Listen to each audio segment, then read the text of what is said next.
Солидарниот закон за компаниите е неправеден и неприфатлив од многу аспекти, изјавија денеска во Сојузот на стопански комори, отколку владата го утврди неговиот предлог за законот и со европско знаменце го достави во собраниска процедура.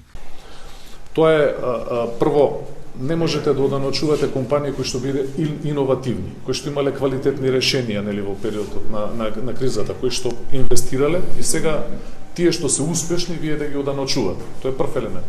Вториот елемент, имате компании кои што со оној прак од 20% секоја година имаат огромни профити. Меѓутоа не ги опфаќа овој данок, затоа што тие компании поради тој прак од 20% доаѓа да имаат секоја година огромни профити, а не спаѓаат во тие што ќе бидат оданочени, банките конкретно. И вториот елемент, овој закон, третиот се извинувам, важи ретроактивно наназад.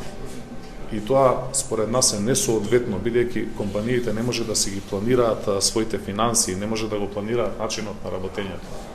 Така да од тој аспект ние сметаме дека не е соодветен. Според председателот на ВМРО ДПМН Христијан Мицкоски, не е во функција на економијата, туку напротив. На овој начин се оптеретуваат оние кои што се успешни и оние кои што создавале профит во услови на криза. На овој начин не се намалува сивата економија, односно не се казнуваат оние кои што не ги почитуваат своите обврски кон државата, не ги плаќаат своите даноци кон државата, туку ги сокриваат и се дел од една неформална сива економија. Туку се казнуваат оние кои што своето работење редовно си го пријавуваат, се успешни и во услови на криза успеале да создадат профит и тој профит ние денеска го оданочуваме под името Закон за данок за солидарност. Закон за данок за солидарност, пардон.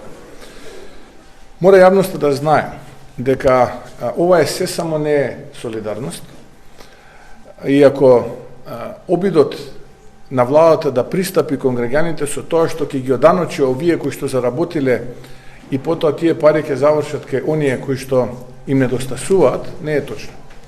Е лага, затоа што овие пари ќе завршат во проекти кои што се сомнителни и во тендери во 4 очи, односно во приватни џебови, односно во дупката која што оваа криминална и неспособна влада ја создава во буџет.